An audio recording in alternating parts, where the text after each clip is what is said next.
മലാക്കി പ്രവാചകന്റെ പുസ്തകത്തിൽ നിന്നുള്ള വായന 1-ാം അധ്യായം 1 മുതൽ 14 വരെയുള്ള വചനങ്ങൾ. ദൈവവും ജനവും. കർത്താവ് മലാക്കിയിലൂടെ ഇസ്രായേലിനു നൽകിയ അരുളപ്പാട്. കർത്താവ് അരുളി ചെയ്യുന്നു, ഞാൻ നിങ്ങളെ സ്നേഹിച്ചു, എന്നാൽ നിങ്ങൾ ചോദിക്കുന്നു, എങ്ങനെയാണ് അങ്ങ് ഞങ്ങളെ സ്നേഹിച്ചത്?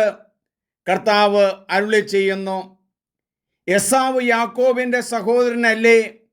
എന്നിട്ടും ഞാൻ യാക്കോബിനെ സ്നേഹിക്കുകയും എസാവിനെ വെറുക്കുകയും ചെയ്തു. ഞാൻ അവൻ്റെ മലമ്പ്രദേശം ശൂന്യമാക്കി, അവൻ്റെ അവകാശത്തെ മരുഭൂമിയിലെ കുറുനിരികൾക്ക് വിട്ടുകൊടുത്തു. ഞങ്ങൾ തകർക്കപ്പെട്ടു, എന്നാൽ ഞങ്ങളുടെ നഷ്ടശിഷ്ടങ്ങൾ അങ്ങ് പുനരുദ്ധരിക്കും എന്ന് ഏദോം പറഞ്ഞാൽ, സൈന്യങ്ങളുടെ കർത്താവ് അരുളി ചെയ്യുന്നു, അവർ പണിയട്ടെ. ദുഷ്ടജനമെന്നും കർത്താവിൻ്റെ കോപം എന്നേക്കും വഹിക്കുന്ന ജനപദമെന്നും അവർ വിളിക്കപ്പെടുന്നതുവരെ ഞാൻ അത് ഇടിച്ചു തകർക്കും. സ്വന്തം കണ്ണുകൊണ്ട് തന്നെ ഇത് കണ്ടിട്ട് നിങ്ങൾ പറയും, ഇസ്രായേലിൻ്റെ അതിർത്തികൾക്കപ്പുറത്ത് കർത്താവ് അത്യുന്നതനാണ്. ആരാധനയിലെ അപാകതകൾ. പുത്രൻ പിതാവിനെയും ദാസൻ യജമാനനെയും ബഹുമാനിക്കുന്നു. എൻ്റെ നാമത്തെ നിന്ദിക്കുന്ന പുരോഹിതന്മാരെ, സൈന്യങ്ങളുടെ കർത്താവായ ഞാൻ നിങ്ങളോട് ചോദിക്കുന്നു, ഞാൻ പിതാവാണെങ്കിൽ എനിക്കുള്ള ബഹുമാനം എവിടെ? ഞാൻ യജമാനനാണെങ്കിൽ എന്നോടുള്ള ഭയം എവിടെ? എങ്ങനെയാണ് അങ്ങയുടെ നാമത്തെ ഞങ്ങൾ നിന്ദിച്ചു എന്ന് നിങ്ങൾ ചോദിക്കുന്നു? മലിനമായ ഭക്ഷണം നിങ്ങൾ എൻ്റെ ബലിപീഠത്തിൽ അർപ്പിച്ചു. എങ്ങനെയാണ് ഞങ്ങളത് മലിനമാക്കിയത് എന്നു നിങ്ങൾ ചോദിക്കുന്നു? കർത്താവിൻ്റെ ബലിപീഠത്തെ നിസ്സാരമെന്ന് നിങ്ങൾ കരുതി കാഴ്ചയില്ലാത്ത മൃഗങ്ങളെ നിങ്ങൾ ബലിയർപ്പിച്ചാൽ അത് തിന്മയല്ലേ?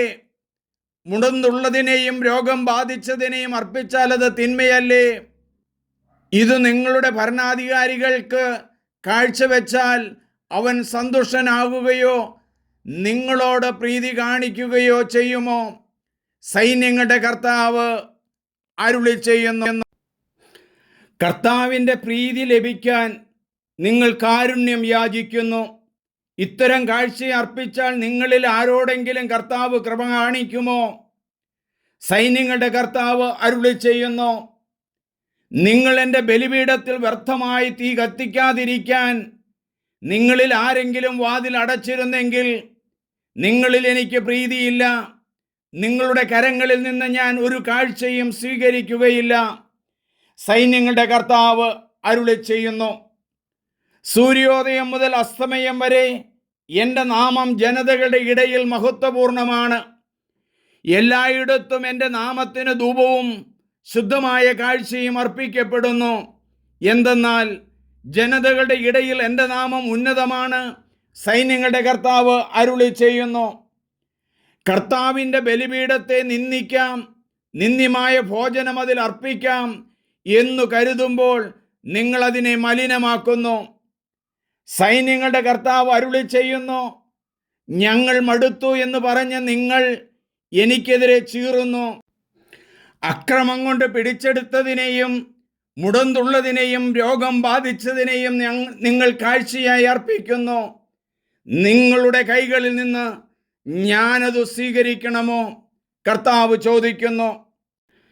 തൻ്റെ ആട്ടിൻകൂട്ടത്തിൽ മുട്ടാട് ഉണ്ടായിരിക്കുകയും അതിനെ നേരുകയും ചെയ്തിട്ട് ഊനമുള്ളതിനെ കർത്താവിന് ബലിയർപ്പിക്കുന്ന വഞ്ചകന് ശാപം.